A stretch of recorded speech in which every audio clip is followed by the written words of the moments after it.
Alain, propos d'un Normand. Opinion d'académie. Il y a plusieurs éléments dans une religion. D'abord, un mouvement de revendication morale, toujours contre les puissances, toujours égalitaire, toujours révolutionnaire. Ensuite, des erreurs d'imagination, qui viennent de ce que l'ordre naturel est mal connu et mal séparé de l'ordre humain. Telles sont les superstitions, magie, divination, incantation, sortilèges. Toutes choses qui reculent lentement, mais régulièrement, à mesure que la science multiplie ses preuves de faits comme engrais chimiques, remèdes, machines. Il reste encore la politesse, prodigieuse ouvrière d'opinion, véritable source du fanatisme qui est une déraison voulue. C'est l'élément proprement sociologique de toute religion. C'est le seul qui soit maintenant redoutable. On ne considère pas assez que la plupart des hommes règlent leurs opinions sur l'approbation, et non sur les preuves. Un avocat ne cherche pas tant à avoir raison qu'à plaire au juge. Ingénument, il se dit « Cet argument a de la force, mais il ne plaira pas.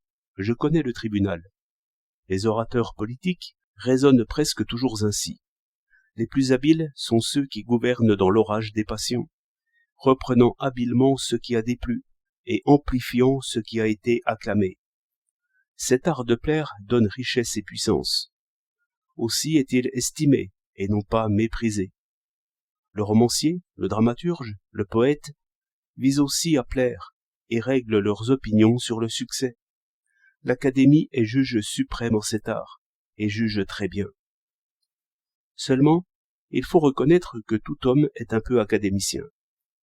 Qui aime à déplaire aux uns, aime toujours à plaire aux autres. Nul ne recherche ceux qui pensent contre lui.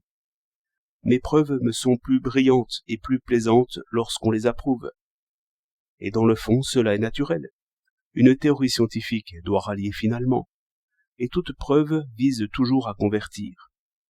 Le difficile, dans la police intérieure de l'esprit, c'est d'estimer la preuve au-dessus de l'approbation, comme Galilée disant « et pourtant la terre tourne ».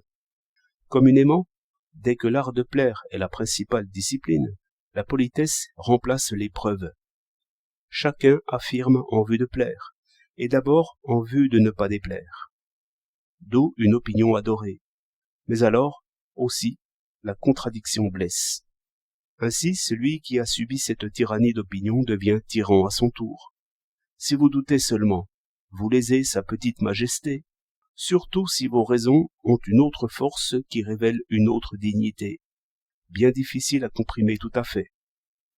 C'est pourquoi une opinion qui se fortifie perd tout à fait ses nuances et ses atténuations. Le fanatisme arrive toujours à des affirmations absolues et qui veulent se passer de preuves.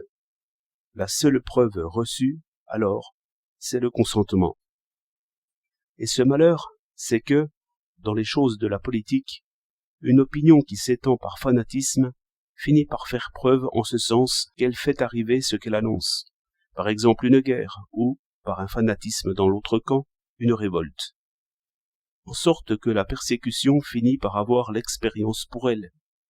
Le mauvais prophète sera bon prophète à force de crier. 7 juin 1913.